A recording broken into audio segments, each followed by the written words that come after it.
Hey, welcome back to Uncommon Pallor and to another installment of Pillaging the Archives.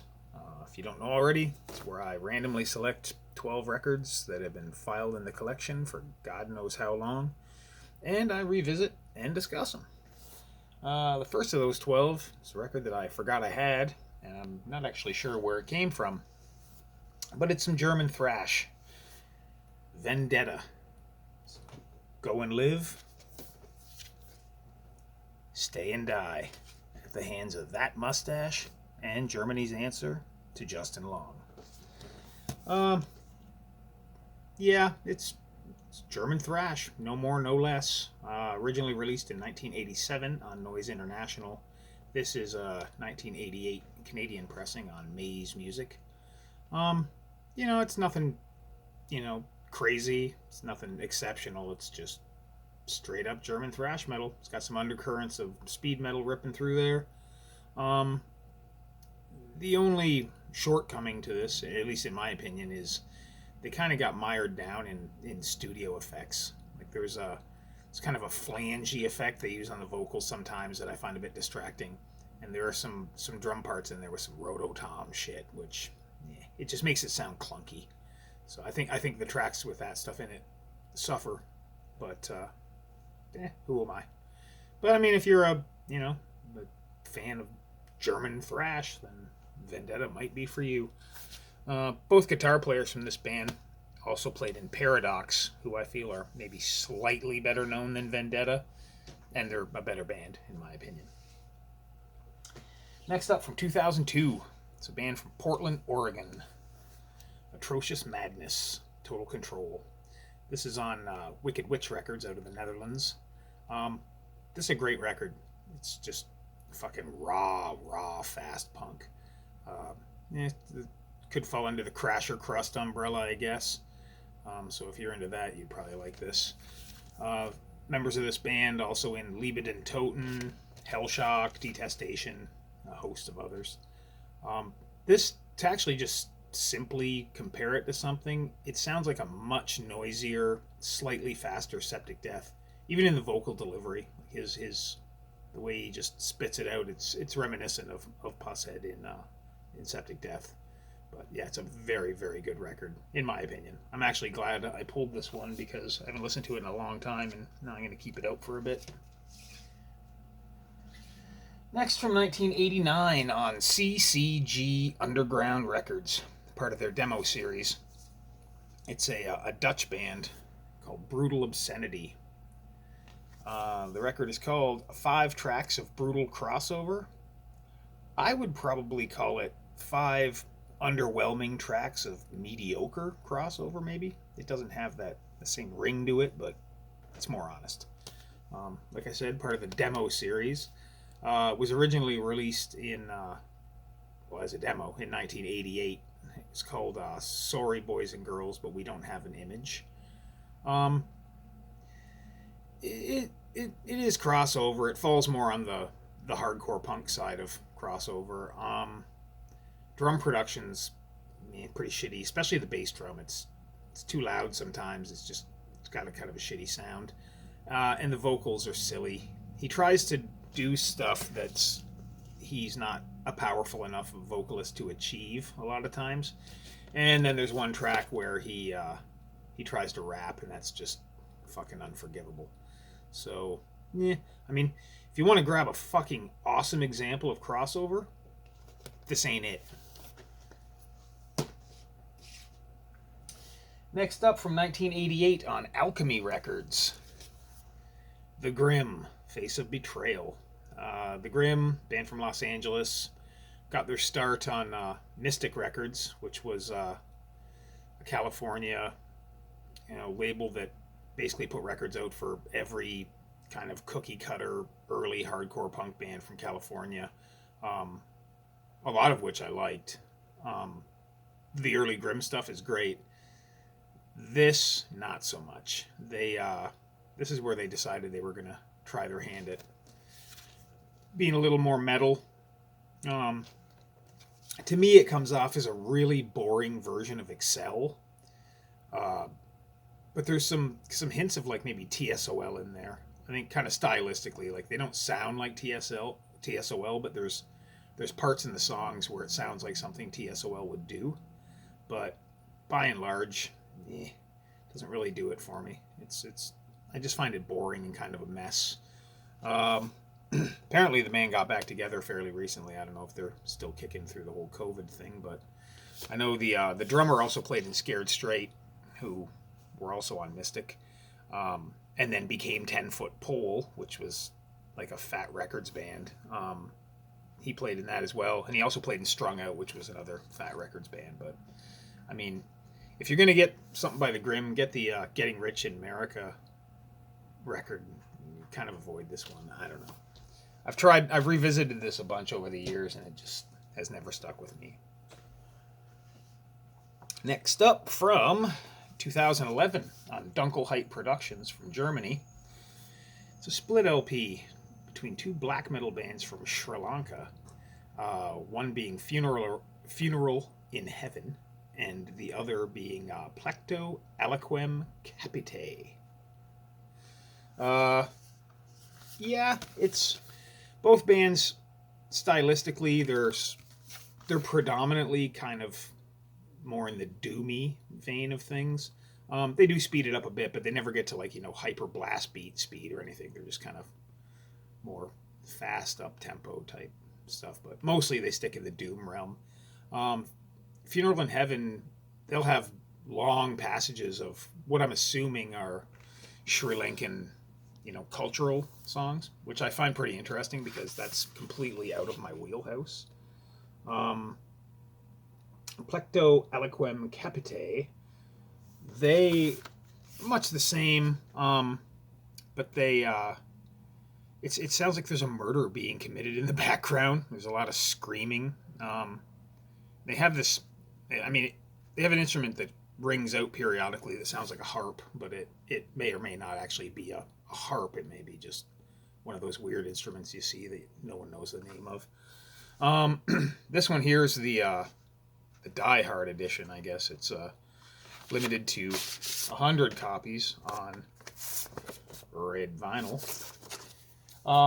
Comes with a giant poster, which I am not going to fold out. But it also came with fucking weird, but it also came with something called a Pirith Nula, which is some sort of ceremonial necklace of sorts, but it's doused in spiritual citronella oil and does smell like citronella, so it will maybe help you get in league with the unholy mosquito. And it also came with a Bodhi seed necklace. Both supposed to be ritual items, and both supposedly blessed by a local occult ritual practitioner. Spooky shit. But yeah, I've got earlier stuff by Funeral in Heaven. And it's more like kind of textbook black metal. I kind of actually like it better, but it's a neat record. Next up, from Spain, it's the self-titled LP by Holocaust in Your Head. It's jointly released by Trabuc Records and Three Kicks Records. It came out in 2005. This is actually really, really good. It's smoothly played, very tight. Motorhead meets Discharge influenced, hardcore punk, dual vocals, both very guttural and fierce. I think metal people would appreciate this as well as hardcore folks. But yeah, I have everything that they've released so far as I know anyways, so check them out if you can. Holocaust in Your Head. Now from 1989 on Desperate Records, from Queens, New York, Norman Bates and the Showerheads. Probably best known from their tracks on the New York hardcore comp, Where the Wild Things Are. They were also kind of the odd man out on that comp, I feel. At least judging by the looks of them. This is just catchy, just catchy rockin' punk stuff. Kind of anthemic. There's almost a little bit of kind of an oi influence in there, but it's very kind of low key. But yeah, Hell Minded is a fucking great song. Yeah, one of these guys passed away a few years ago. They're on my Facebook, and I read their stuff, and they're always doing like tributes to him. So I guess there probably won't be any more Norman Bates and the Showerheads, but whatever. Next, from Sweden, it's 2006. It's on War Anthem Records, released under license from Black Lodge. It's Serpent, Obscene. Chaos Reigns Supreme. This is pretty good. The singer of this band is or was in general surgery. Kind of, it's like a death thrash thing. It kind of reminds me, I mean, just to put it kind of in simple terms, it kind of reminds me of a cross between like Creator and maybe something like Dark Angel. It's definitely a good record. One I'd never heard before. It kind of came out of nowhere. Cover's kind of crazy. But yeah, I just took a chance on it and I ended up liking it. Another split LP. This one's on TVG Records out of Germany. It's split between a German band called Kent Brockman and a band from Singapore called Edora. Kent Brockman, this is super fast, noisy, Infest influenced hardcore. There's still touches of the obligatory German, metalcore stuff of the time, like Acme or whatever, but it's kind of kept on the burner a little bit, on the back burner, because this is mostly just fast, guttural, bellowing fucking hardcore. Edora, a little more crusty. I have an earlier record by them, a 7-inch. It was released on 625. It's called Tomorrow Is Ours. That one, if I remember correctly, is a lot more in the crusty punk vein.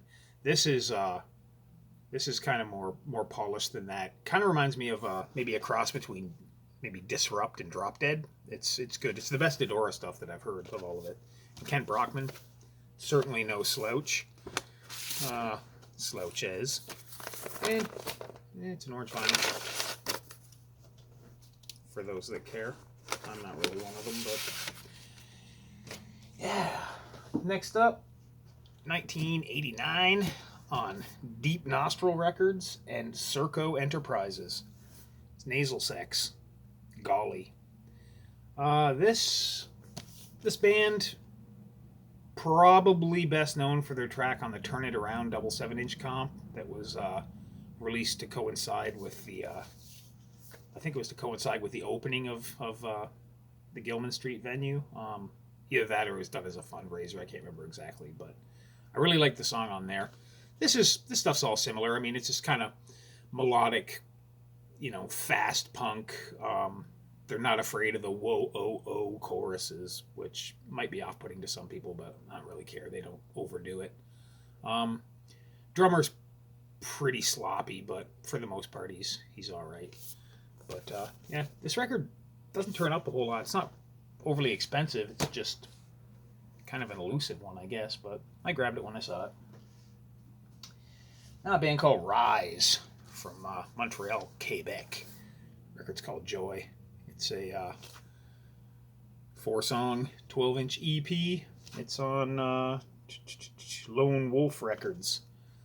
This is pretty good. It reminds me a lot of the Nils, another band from Montreal. It's also in the style of like the Doughboys, and there's like a Husker Du influence to it as well. It's kind of like, it's like a driving melodic punk. Kind of got that, I don't know, that kind of dreamy kind of production to it. Sometimes they kind of make a foray into like indie rock or something. I mean, some songs are better than others, but it's not a bad record. It's just a single-sided 12-inch. The B-side is etched. I'm not sure if you can really see that so good, but just etched with a bunch of fucking nonsense on it. Yeah, like a claw hand and shit. Yeah, fairly common record. You see it around often, but there's some good songs on it. I mean, I think if you were into stuff like The Descendants, you might appreciate this too. And then lastly, the odd man out, as it were, because this is different from anything I've showed before this.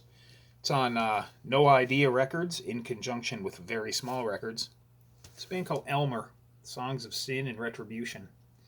Now, the main guy behind Elmer was a dude named Jim McLean, who was in the early Lookout Records band, Sewer Trout, who were what you would expect from the Gilman bands, like just amateurish, kind of melodic. Just you can tell they're having fun, punk. Their lyrics were, revolved around, beer and homelessness. And then Jim McLean moved to Portland, Oregon, and he hooked up with some guys that were in a band called Motherlode and started Elmer. Now, Elmer, it's basically like a country bluegrass type band, but kind of more on the simple side musically of bluegrass. It's not like that crazy intricate guitar shit that you might think when you hear bluegrass. Funny lyrics. I mean, they really play the hillbilly angle well. Unfortunately, in 2005, Jim McLean took his own life, and Elmer ceased to be. But they left behind a legacy of some pretty funny hillbilly punk stuff on cow-colored vinyl, of course. So, yeah. So that's all I got. So, yeah, till next time. Have a good day. Stay safe. Don't get COVID.